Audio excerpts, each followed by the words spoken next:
Pour rester sur l'abécédaire, justement, tu dédicaçais ce livre aux petites gens, aux braves gens.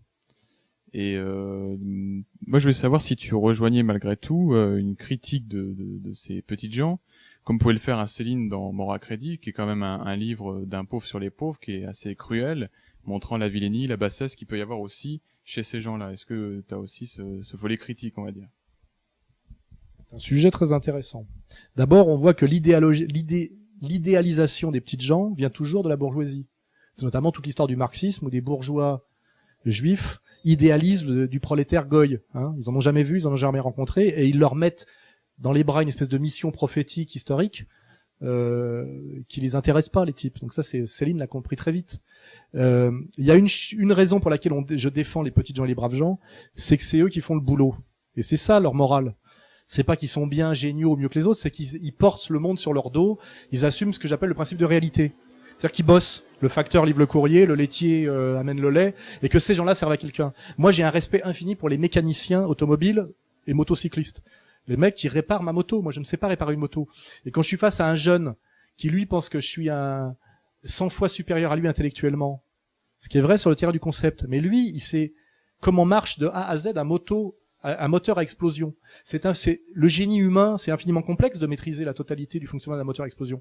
Moi, je comprends en gros comment ça marche, mais je suis pas capable de réparer une moto. Et ce qui veut dire que le mec, intellectuellement, à un moment donné, il me domine totalement. Et pourtant, il ose pas le penser parce qu'il subit toutes les catégories de la domination bourgeoise, quoi, voilà. Et donc, moi, mon respect des petites gens, il est sans doute le même que celui de Céline. C'est que c'est quand même ceux qui meurent à la guerre, ceux qui font le boulot, hein. Voilà. C'est que de toute façon, ils portent le monde sur leur dos, ils en chient et on les paye mal. Donc, respect pour ça. Mais ça veut pas dire qu'ils sont des Christ ou des anges. Et c'est ça tout le côté insupportable de la gauche bourgeoise qui idéalise le prolo, puis après d'ailleurs le hait parce que l'ayant idéalisé, elle est déçue. C'est toute l'histoire des gauchistes établis en 68 qui ont rêvé de la révolution prolétarienne parce qu'ils voulaient un spectacle où ils voulaient faire chier leur père, où ils voulaient sortir de l'ennui mauriacien de la bourgeoisie. Ils sont allés voir les ouvriers les ont envoyés chier. Parce que les ouvriers avaient d'autres problèmes. Et du coup, après, ils sont passés dans la haine de l'ouvrier, et cette haine 68arde de l'ouvrier qui vient des connards installés, et de la manière dont Jean-Paul Sartre a été reçu, ce qui est très normal quand il est allé à Boulogne-Billancourt. De là vient toute la haine du prolo de la bourgeoisie de gauche, hein, et qui fait qu'aujourd'hui, ils sont plus à droite que la droite. C'est ça toute l'histoire du trotskisme, toute l'histoire des néoconservateurs, etc.